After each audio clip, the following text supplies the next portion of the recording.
నమస్కారం CTV news కి స్వాగతం. హెడ్లైన్ చూద్దాం. మాజీ సీఎం రవి నాయక్ హఠాన్ మరణం, గుండెపోటుతో తుది శ్వాస విడిచిన సీనియర్ నేత. జూబ్లీహిల్స్ ఉప ఎన్నికకు వీఆర్ఎస్ అభ్యర్థిగా మాగంటి సునీత నామినేషన్, దివంగత ఎమ్మెల్యే మాగంటి గోపీనాథ్ మృతితో అనివార్యమైన ఉప ఎన్నిక. రేపే ఈశాన్య రుతుపవన రాక, ఏపీకి భారీ వర్ష సూచన. గోవా రాజకీయాల్లో తీవ్ర విషాదం చోటు చేసుకుంది. రాష్ట్ర వ్యవసాయ శాఖ మంత్రి మాజీ సీఎం రవి నాయక్ ఆకస్మికంగా కన్నుమూశారు. ఆయన గుండెపోటుతో తుదిశ్వాస విడిచినట్లు కుటుంబ సభ్యులు తెలిపారు. 4 దశాబ్దాలుగా గోవా రాజకీయాల్లో కీలక పాత్ర పోషించిన రవి నాయక్ మృతితో రాష్ట్రంలో విషాద ఛాయలు అలుముకున్నాయి. రవి నాయక్ మరణం పట్ల ప్రధాని నరేంద్ర మోడీ తీవ్ర దిగ్భ్రాంతిని వ్యక్తం చేశారు. గోవా మంత్రి రవి నాయక్ జీ మరణం వార్త నన్ను కలిచివేసింది. అనుభవజ్ఞుడైన పరిపాలనా దక్షుడిగా, గోవా అభివృద్ధికి పాటుపడిన అంకితభావం కల్ల ప్రజాసేవకుడిగా ఆయన చిరకాలం గుర్తుండిపోతారు. ముఖ్యంగా అణగారిన వర్గాల సాధికారత కోసం ఆయన ఎంతో తపన పడ్డారు. ఈ విషాద సమయంలో ఆయన కుటుంబ సభ్యులకు, మద్దతుదారులకు నా ప్రగాఢ సానుభూతి తెలియజేస్తున్నానని ప్రధాని మోడీ ఎక్స్ వేదికగా నివాళులర్పించారు.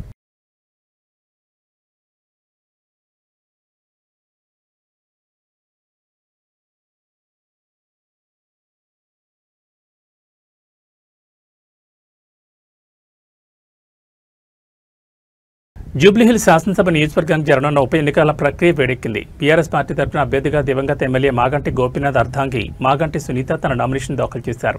పార్టీ వర్కింగ్ ప్రెసిడెంట్ కేటీఆర్ ఇతర ముఖ్య నేతలతో కలిసి ఈ రోజు ఆమె షేక్పేట్ తహసీల్దార్ కార్యాలయంలో రిటర్నింగ్ అధికారికి తొలిసెట్ నామినేషన్ పత్రాలు సమర్పించారు. సిట్టింగ్ ఎమ్మెల్యేగా ఉన్న మాగంటి గోపీనాథ్ ఆకస్మిక మరణంతో ఈ ఉప ఎన్నిక అనివార్యమైన సంగతి తెలిసిందే. ఈ నేపథ్యంలో ఈ స్థానాన్ని తిరిగి కైవసం చేసుకోవాలని బీఆర్ఎస్ పార్టీ అత్యంత పట్టుదలగా ఉంది.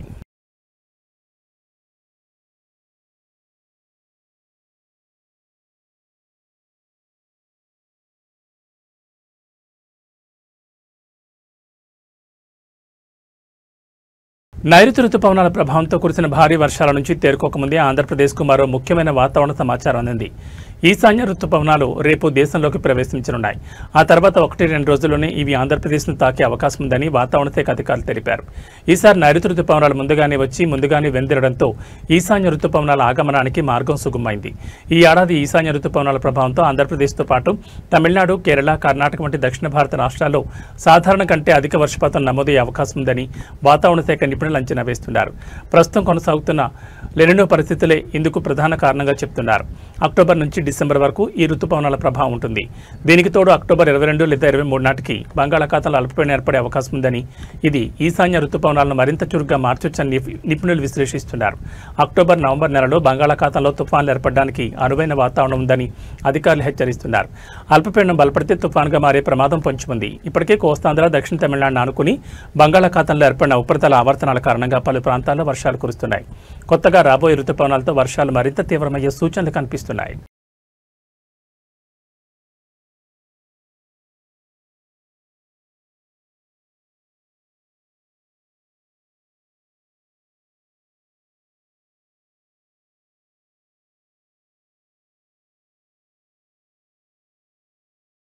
వాడపల్లిలో జరుగుతున్న వెంకన్న బ్రహ్మోత్సవాల్లో భాగంగా 5వ రోజైన మంగళవారం అత్యంత కీలకమైన గరుడ వాహన సేవకు భక్తులు భారీ సంఖ్యలో తరలివచ్చారు.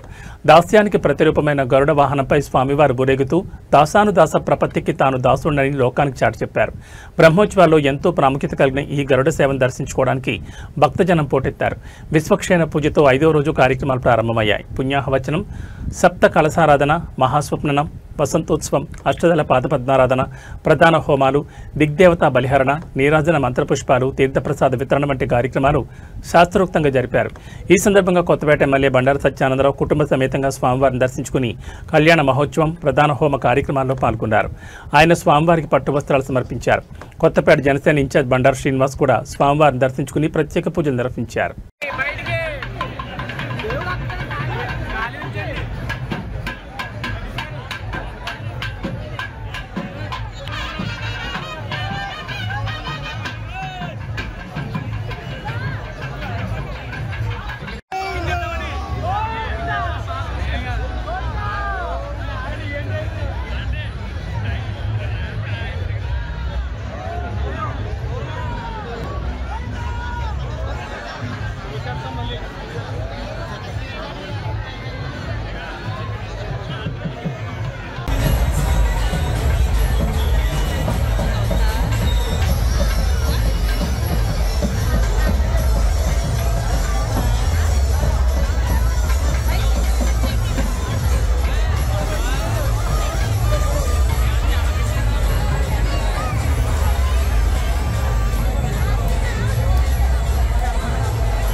జూబ్లీహిల్స్ బీఆర్ఎస్ ఎమ్మెల్యే అభ్యర్థి మాగంటి సునీతపై మంత్రి పొన్నం ప్రభాకర్ చేసిన వ్యాఖ్యలు తీవ్ర దుమారం రేపుతున్నాయి.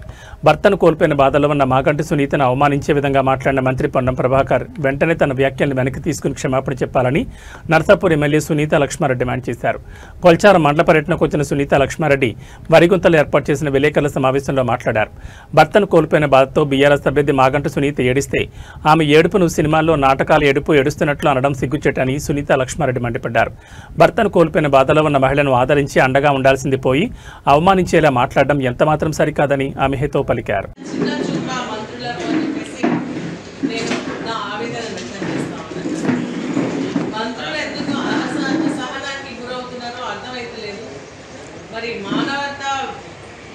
మానవత విలువను తగ్గించే విధంగా సాటి మహిళకు సంబంధించి ఒక బాధలో ఉన్నటువంటి మహిళ మరి ఇది ఖండించాల్సినటువంటి విషయం.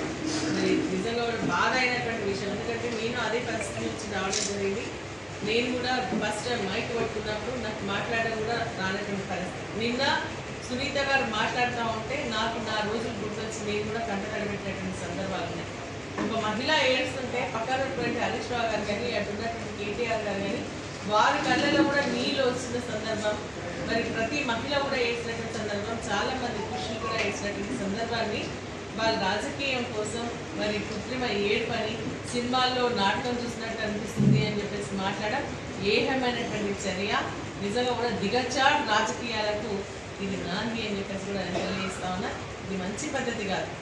ఒక మహిళ భర్త చనిపోయి బాధతో బయటికి వస్తున్నటువంటి వారిని ఆదరించి అక్కున చేర్చుకోవాల్సినటువంటి సమయం. రాజకీయం పక్కన పడేది కానీ అటువంటి పరిస్థితిలో నా భర్త చనిపోయి నాకు ఇంతమందిని అండగా ఇచ్చిండ్రు అని చెప్పేసి మాట్లాడుతూ తన ఉద్వేగాలకు గురై కృత్రిమ ఏర్పాటైతే ఎట్లా మాట్లాడతారు? అంటే మహిళలంటే మీకు మహిళా జీవితాలంటే వాళ్ళ కష్టాలంటే మీకు అంత నవ్వులాటం ఉందా అనిపిస్తుందా అని చెప్పేసి నేను అడుగుతాను. మంచి పద్ధతి కాదు అని చెప్పేసి చెప్తాను.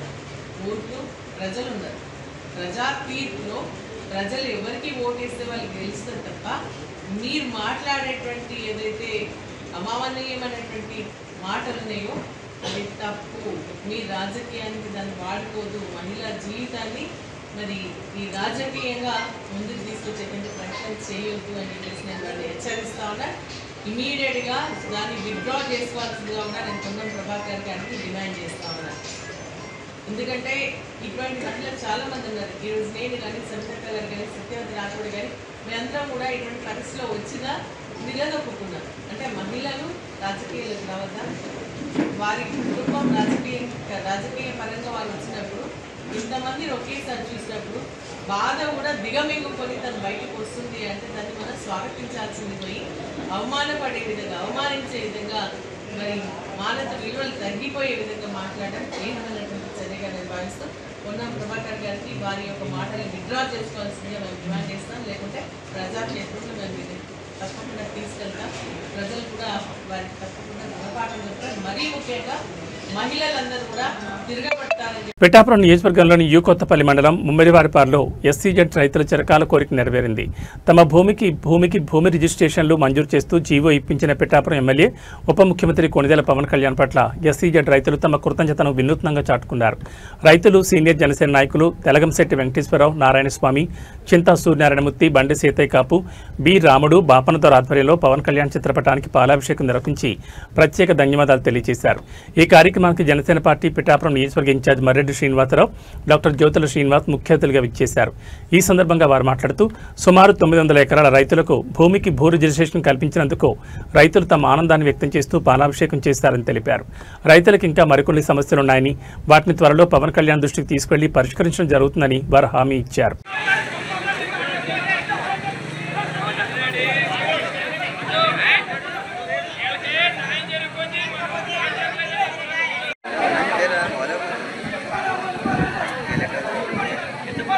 అందరికీ నమస్కారం.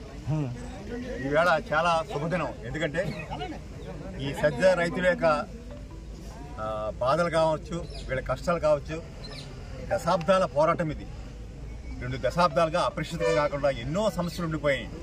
అందులో ఒక సమస్య ఏమిటంటే దశాబ్దం క్రితం సజ్జ భూములు కాకుండా వదిలేసి 2200 ఎకరాల్లోనూ దఫదఫాలుగా రిజిస్ట్రేషన్ పోను ఇంకా 1100 ఎకరాలు రిజిస్ట్రేషన్ కావాల్సిన భూములు ఉండిపోయినాయని ఎలక్షన్ టైంలోనూ దృష్టికి వచ్చింది. తర్వాత వీరందరూ కూడా పవన్ కళ్యాణ్ దృష్టికి తీసుకెళ్లడం జరిగింది.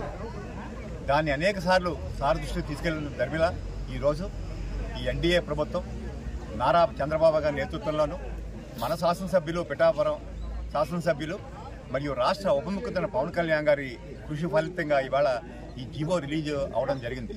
చాలా చాలా సంతోషం. ఎందుకంటే ఇది ఒక మేజర్ సమస్య. వీరు అనేక పర్యాయాలు మన పవన్ కళ్యాణ్ గారి దృష్టికి ఈ విషయాన్ని తీసుకెళ్ళటం వెళ్ళింది. మా వివాహ టైంలో కానీ ఏమైనా ఆర్థిక ఇబ్బందులు ఉన్నా కానీ ఏమన్నా చేసుకోవాలన్నా కూడా చేసుకోలేని పరిస్థితుల్లో ఉన్నాం. మీరు మాకు ఉపశమనం కలిగించాలి. ఇది గత 2-3 సంవత్సరాలుగా అంటే ఎలక్షన్ ముందు వరకు అయ్యింది. తర్వాత సాఫ్ట్వేర్ మారిన తర్వాత కొన్ని ఇబ్బందులు వచ్చి మొత్తం రిజిస్ట్రేషన్ ఆగిపోయింది. దీన్ని చేసిన తర్వాత కొత్త ప్రభుత్వం వచ్చినప్పటి నుంచి కూడా అనేక దఫాలుగా మన సార్ పవన్ కళ్యాణ్ గారి దృష్టికి ఈ సమస్యను తీసుకెళ్లడం జరిగింది. అంతిమంగా గత 2-3 నెలలుగా కూడా జీవో వస్తుందని ఆశించాం. కొంచెంగా ఆలస్యమైంది. అయినప్పటికీ మొన్నటి రోజున మన విప్ హరిప్రసాద్ వీరంతా కూడా శాసనసభ్యులు శాసన మండలిలో దీని గురించి ప్రస్తావించడం జరిగింది. ఫైనల్గా మన శాసనసభ్యులు రాష్ట్ర ఉప ముఖ్యమంత్రి పవన్ కళ్యాణ్ గారి వారి మన ప్రభుత్వంలో చర్చించి దీనికి నివారణ కోసం ఈ జీవో రిలీజ్ చేయాలని చెప్పి వారి కృషి విధంగా జరిగింది. చాలా సంతోషం. ఇక్కడ ఉన్న రైతులు కూడా అనేక సమస్యలు చెప్తున్నారు. ఇందులో ఏంటంటే ఒక రకంగా ఎవరైతే భూములు వదిలేసుకుని నిలబడి ఉన్నారో వీరికి ఒక న్యాయం జరిగింది. ఎందుకంటే ఈవేళ మార్కెట్ రేట్ ప్రకారం ఇది వస్తుంది. ఎవరైతే పాపం ఈ సెజ్ కోసం భూములు ఇచ్చి 8,000 ఎకరాలు ఉన్నారు, ముందు 3 లక్షలు ఇచ్చారు, తర్వాత 5 లక్షలు ఇచ్చారు, 2 లక్షలు 5 లక్షలు ఇచ్చారు. వీరందరూ ఏంటంటే ఆ రోజున ఇక ఒక పరిశ్రమలు వస్తాయి, మన అందరికీ కూడా ఉపయోగం జరుగుతుందని పాప ఆశించి భూములు ఇచ్చారు. ఇది అనేక రూపాంతరాలు చెందింది. ముందు స్టార్టింగ్లో గవర్నమెంట్ అనుకున్నారు, తర్వాత ప్రైవేట్ అన్నారు, అనేక చేతులు మారి ఇప్పుడు వచ్చి ఇక్కడ ఇండస్ట్రీ రాలేదు. వీరు అనుకున్నట్టుగా వీరి కుటుంబ సభ్యులు ఎవరికి కూడా ఎటువంటి ఉద్యోగాలు రాలేదు. అదే కాకుండా అనేక గ్రామాలు ఈవేళ ఈ సరిగ్గా మనం ఉన్న ఈ ప్రస్తుత ఈ గ్రామంలో కూడా వీరెవరికి కూడా ఇల్లు కట్టుకోవడానికి పర్మిషన్ లేదు, రోడ్డుకి పర్మిషన్ లేదు, ఏ రకమైన కార్యక్రమాలు జరగట్లేదు. ఇందులో అనేక సమస్యల్లో ఈవేళ ఒక సమస్య పరిష్కారం అయింది. ఇక వీరు అనేక సమస్యలు చెప్తున్నారు. ఇవి కూడా అన్నీ కూడా మన శాసనసభ్యులు వారి దృష్టిలో ఉన్నాయి.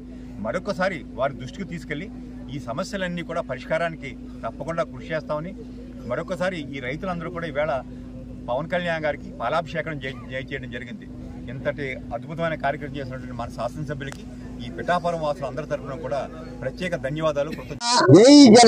జై పవన్ కళ్యాణ్ గారు. ఇక్కడ మా దేవుడు పవన్ కళ్యాణ్ గారు, మనందరి దేవుడు, మా రైతులకి దేవుళ్ళ ఇక్కడ వెలసిన ఒక దేవుడే అనుకుంటున్నాం మేము. ఎందుకంటే ఆయన మాకు రావడం మా అదృష్టం. ఎన్నో 2005 సంవత్సరం నుంచి మాకు ఎస్ఈజెడ్ అనే మహమ్మారి ఇక్కడ ఏర్పడి గత 20 సంవత్సరాలుగా మరి రైతులు పడే కష్టం ఆవేదన వాళ్ళ గురించి పోరాడే నాయకులను కూడా జైల్లో పెట్టి ఎన్నో హింసలు పెట్టి మరి జిఎంఆర్ సంస్థ ఒక కేవీ రావు, తర్వాత జిఎంఆర్ సంస్థ ఇలా ఎన్నో చేతులు మారుకుంటూ వచ్చి రైతులు నానా ఇబ్బందులు పెట్టిన పరిస్థితి. ఇక్కడ కొత్తపల్లి మండలంలో 4,500 ఎకరాలు, తొండలి మండలంలో 4,500 ఎకరాలు, 9,000 ఎకరాలు రైతుల దగ్గర భూసేకరణ చేసి 1,50,000 ఇస్తాం, లేకపోతే మీ భూములు మీ డబ్బులు కోర్టులో కట్టేసి మీ భూములు లాగేసుకుంటాం అనే పరిస్థితికి దౌర్జన్యంగా బెదిరించి రైతుల దగ్గర భూములు లాక్కుని అప్పట్లో 6,000 ఎకరాలు రిజిస్ట్రేషన్ చేసుకున్నారు.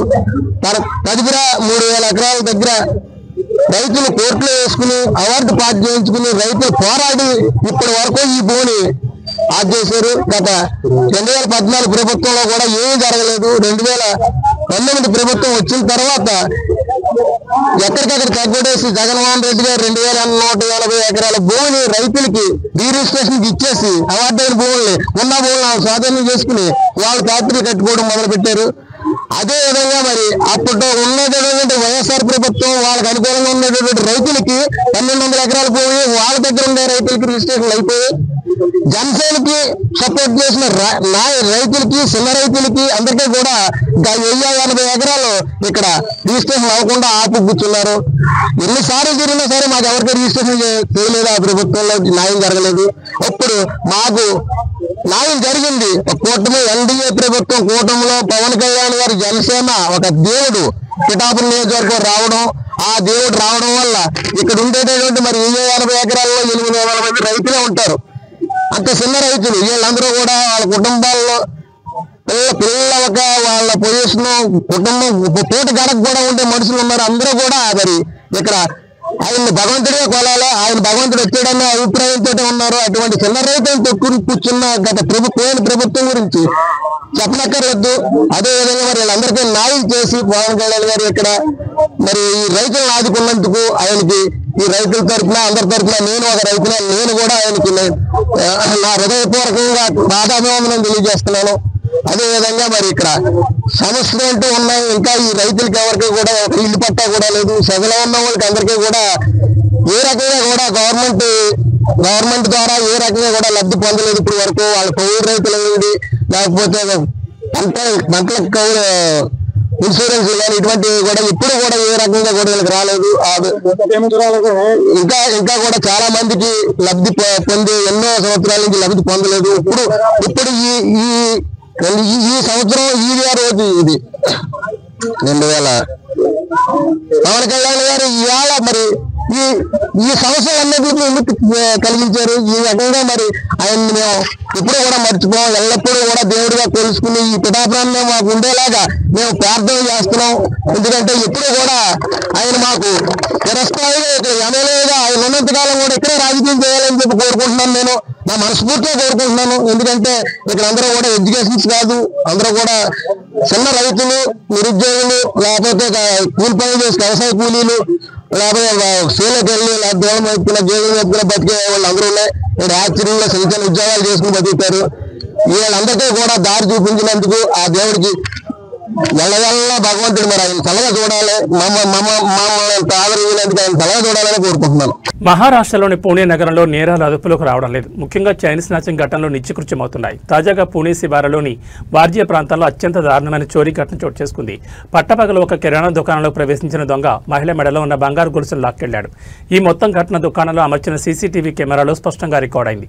ప్రస్తుతం ఈ వీడియో సోషల్ మీడియాలో వైరల్ అవుతుండటంతో నగర ప్రజల్లో భయాందోళన నెలకొన్నాయి.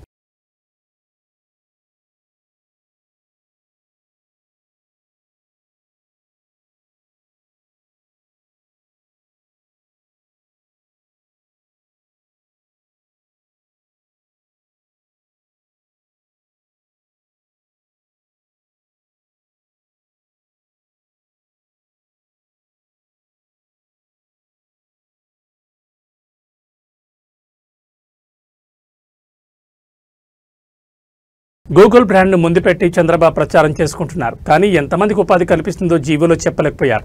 ఈ సంస్థ వల్ల రాష్ట్రానికి రెవెన్యూకి ఉపయోగం ఏంటని ప్రజలు ప్రశ్నిస్తున్నారు.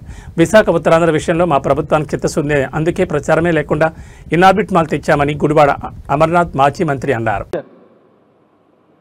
ఎక్కడన్నా ఒక జీవో ఇచ్చినప్పుడు ఇన్ని వేల కోట్ల రూపాయలు ఒక సంస్థ పెట్టబోతా ఉంది. పెడుతున్నటువంటి క్రమంలో ఇంతమందికి ఎంప్లాయ్మెంట్ జనరేట్ చేస్తామని చెప్పి జీవోలు చూసాం. కానీ ఇప్పటి వరకు ఇండైరెక్ట్గా ఇంతమందికి ఎంప్లాయ్మెంట్ క్రియేట్ చేస్తామని చెప్పి మెన్షన్ చేయడం అనేటువంటి మొట్టమొదటిసారి అనుకుంటా నాకు తెలిసి. ఇండైరెక్ట్ ఎంప్లాయ్మెంట్ అంటే ఏదన్నా కావచ్చు. సో ఒక క్లారిటీ లేకుండా రాష్ట్రానికి తద్వారా జరిగేటువంటి ఉపయోగాలు చెప్పకుండా కేవలం బ్రాండ్ గూగుల్ అనేటువంటిది ముందు పెట్టి మీ మార్కెటింగ్ కోసం దాన్ని వాడుకోవద్దు అనేటువంటిది మా తాలూకా మీకు సలహా. రెండోది, అటువంటి సంస్థల్ని సహజంగా అటువంటి పెద్ద కంపెనీలు రావడం అనేటువంటిది మన ప్రాంతం తాలూకా బ్రాండ్ ఇమేజ్ని డెఫినెట్గా మన బ్రాండ్ పెరుగుతుంది. గతంలో ఇన్ఫోసిస్ తీసుకొచ్చినప్పుడు కానీ, లేకపోతే టీసీఎస్ తీసుకొచ్చినప్పుడు కానీ, లేదా రాన్స్టాడ్ లాంటి కంపెనీలు తీసుకొచ్చినప్పుడు కానీ, సో ఇవన్నీ కూడా మనం తీసుకొచ్చినప్పుడు మన బ్రాండ్ వాల్యూ అనేటువంటి పెరుగుతాయి. సో బ్రాండ్ వాల్యూతో పాటు రాష్ట్రానికి, రాష్ట్రం తాలూకా యువతకి, రాష్ట్ర రెవెన్యూస్కి ఏంటి ఉపయోగం అనేటువంటిది ప్రజలు కోరుకుంటా ఉన్నారు. కానీ ఏ సౌండ్ లేకుండా ఇన్ఆర్బిట్ మాల్ తీసుకొని వచ్చాం. ఏ ప్రచారం, ఏ మార్కెటింగ్ లేకుండా ఇన్ఆర్బిట్ మాల్ తీసుకొచ్చాం ఈ ప్రాంతానికి, విశాఖపట్నానికి. మరో 6 నెలల్లో ఓపెనింగ్ సిద్ధంగా ఉంది. అది మా కమిట్మెంట్. ఈ ప్రాంతం పట్ల, ఈ ప్రాంతం తాలూకా భవిష్యత్తు పట్ల, ఈ ప్రాంతం తాలూకా బ్రాండ్ ఇమేజ్ పట్ల ఆ రోజు జగన్మోహన్ రెడ్డి గారి విజను, మా తాలూకా కమిట్మెంట్ ఆ రకంగా ఉంటుంది. ప్రపంచవ్యాప్తంగా డాటా సెంటర్స్ ఎస్టాబ్లిష్ చేసినటువంటి ప్రాంతాల్లో ఒకసారి స్టడీ చేయమని. డాటా సెంటర్స్ ఎస్టాబ్లిష్ చేసినటువంటి పరిసర ప్రాంతాల్లో నేను ఇంకా ఇన్వాల్వ్ అవ్వలేదు, ఇంకా బాగా డీప్గా వెళ్ళలేదు. కానీ ఏదో మాకు ఇష్టం లేదు, వీళ్ళు వ్యతిరేకిస్తున్నారు అనేటువంటి తప్పుడు ప్రచారం మా మీద చేస్తారనేటువంటి దాంట్లో ఇన్వాల్వ్మెంట్ అవ్వట్లేదు. కానీ ఎన్వైరన్మెంటల్ ఇష్యూస్ కూడా ఉన్నాయి. మీరు అమెరికా లాంటి డెవలప్డ్ కంట్రీస్లో వర్జీనియా అనేటువంటిది డాటా సెంటర్ హబ్. అది ఈరోజు ఆ పరిసర ప్రాంతాలన్నీ కూడా అక్కడ పెద్ద ఎత్తున పెద్ద రెవల్యూషన్ వచ్చింది. అక్కడ బీఆర్ఎస్ కార్యనిర్వాహక అధ్యక్షుడు కేటీ రామారావు ఎన్నికల కమిషన్పై సంచలన ఆరోపణలు చేశారు. ముఖ్యంగా జూబ్లీహిల్స్ ఉప ఎన్నికల నేపథ్యంలో ఆయన వ్యాఖ్యలు చేశారు. తమకు ఎన్నికల కమిషన్పై నమ్మకం లేదని ఆయన కుండబద్దలు కొట్టారు. ఎందుకంటే ఎన్నికల కమిషన్ అనేది బీజేపీ కాంగ్రెస్ పార్టీలతో కలిసి పనిచేసే సంస్థగా మారిందని ఆయన విమర్శించారు. ఎన్నికల కమిషన్ తన స్వయం ప్రతిపత్తిని, నిష్పక్షపాతను కోల్పోయిందని కేటీఆర్ ఆరోపించారు. ప్రజాస్వామ్య ప్రక్రియను కాపాడాల్సిన రాజ్యాంగ సంస్థ పక్షపాతంగా వ్యవహరిస్తోందని ఆయన మండిపడ్డారు. ఆ ఓట్లు దొంగ ఓట్లన్నీ తీసేయండి, ఇది తప్పు. అభ్యర్థి సొంత తమ్ముడికే 3 ఓట్లుంటే ఇదేం ఎన్నిక, ఇదెక్కడ ఎన్నిక అని చెప్పి అడుగుతున్నాము. న్యాయం కోసం డిమాండ్ చేస్తున్నాము. మరి మాకైతే ఎలక్షన్ కమిషన్ మీద నమ్మకం లేదు. ఎందుకంటే వాళ్ళు బీజేపీతో కొల్లుడై, కాంగ్రెస్తో ఎక్కడ అధికారంలో ఉంటే వాళ్ళతో కొల్లుడై పనిచేసే సంస్థ కాబట్టి మరి ఇంకా గత్యంతరం లేదంటే కోర్టుకు పోతాం. రేపు కోర్టులో కూడా పోరాటం చేస్తాం. ఇన్ని ఆధారాలు ఉన్నాయి, స్పష్టమైన ఆధారాలు ఉన్నాయి. ఇవన్నీ ప్రజల ముందు పెడుతున్నాం, మీడియా ముందు పెడుతున్నాం. మీరు కూడా ఆలోచించాలని కోరుతున్నాం. ఎన్నికల కమిషన్ ఇప్పటికైనా స్పందించాలని కోరుతున్నాం. ఎన్నికల కమిషన్ ఇప్పటికైనా మేల్కొనాలి. Chief election commissioner should respond. This is a serious issue, a grave offense. Your credibility is under question. Your credibility is being questioned in Bihar. Your credibility is being questioned in Telangana. Please respond, Mr. Gyanesh Kumar. Respond करो आप inquiry करो. अभी 21-22 तारीख तक समय है. अगर जरूरत पड़ा तो 10 दिन बाद करो इलेक्शन, हमें कोई तकलीफ नहीं, कोई एतराज नहीं. पर ये जो इलेक्टोरल माल प्रैक्टिसेस हैं इसको आप करेक्ट करिए, फेयर इलेक्शन करवाइए. यहां पे जो कोल्यूजन हो रहा है, लोकल ऑफिसर्स उन पे एक्शन लीजिए, सस्पेंड करिए, ट्रांसफर करिए. जिन्होंने भी ये हरकत की है उनको आप पनिश कीजिए, यही हमारी मांग है. హైదరాబాద్ నగర శివార్లో మళ్లీ రేవ్ పార్టీ కలకలం రేగింది. మాదక ద్రవ్యాలు, మద్యం, క్యాసినో కాయిన్స్తో సాగే ఈ రాత్రి పార్టీలకు మరోసారి తెరలేపిన ఘటన ఇది. రాచకొండ పరిధిలోని మహేశ్వరం మండలం చెర్రాపల్లి సమీపంలోని కె చంద్రారెడ్డి రిసార్ట్స్లో ఈ రేవ్ పార్టీ జరిగింది. విశ్వసనీయ సమాచారం ఆధారంగా ఎస్పటీ పోలీసులు రాత్రి ఆలస్యంగా దాడులు నిర్వహించి రిసార్ట్స్లో జరిగిన అశ్లీల విందును అడ్డుకున్నారు. ప్రాథమిక సమాచారం ప్రకారం ఈ పార్టీని గుంటూరుకు చెందిన ఫర్టిలైజర్ కంపెనీ డీలర్ ఏర్పాటు చేసినట్లు పోలీసులు గుర్తించారు. తన కంపెనీకి చెందిన ఇతర డీలర్లను, వ్యాపార భాగస్వాములను కలిపి బిజినెస్ గ్యాదరింగ్ పేరుతో ఈ రేవ్ పార్టీ నిర్వహించినట్టు తెలుస్తోంది. రాత్రంతా సాగిన ఈ పార్టీలో 7 మహిళా డాన్సర్లను ప్రత్యేకంగా ఏర్పాటు చేశారని పోలీసులు తెలిపారు. ఈ మహిళలు హైదరాబాద్, బెంగళూరు చెందినవారని సమాచారం. వారితో పాటు పలువురు వ్యాపారవేత్తలు, యువకులు కూడా పార్టీలో పాల్గొన్నారు. దాడుల సందర్భంగా పోలీసులు పెద్ద మొత్తంలో మద్యం సీసాలు, casino coins, sound system, party lighting సామగ్రులను స్వాధీనం చేసుకున్నారు. వీటితో పాటు పార్టీలో పాల్గొన్న వారిని విచారణ నిమిత్తం పోలీసులు అదుపులోకి తీసుకున్నారు. పార్టీ నిర్వాహకుడైన ఫర్టిలైజర్ డీలర్ను కూడా పోలీసులు కస్టడీలోకి తీసుకుని విచారణ చేపట్టారు. ఈ ఘటనపై సంబంధిత ఎక్సైజ్, మాదక ద్రవ్య నియంత్రణ విభాగాలు కూడా సమాచారం సేకరిస్తున్నాయి.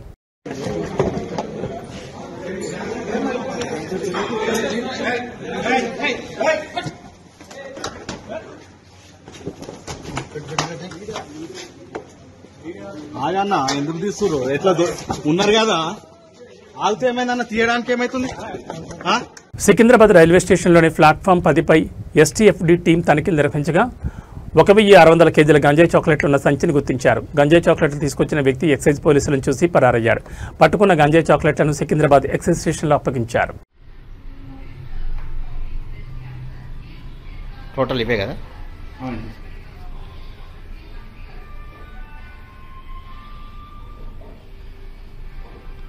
కూకట్పల్లి నియోజకవర్గంలోని పర్వత్ నగర్, అల్లాపూర్ ప్రధాన రహదారి ప్రతిరోజు వేలాది మంది విద్యార్థులు, ఐటీ ఉద్యోగులకు నరకయాతనగా మారింది. మురికి నీళ్లు, చెత్తతో నిండిన ఈ రహదారి పరిస్థితి దారుణం. స్థానికులు శాశ్వత పరిష్కారం చూపాలని జీహెచ్ఎంసీని డిమాండ్ చేస్తున్నారు.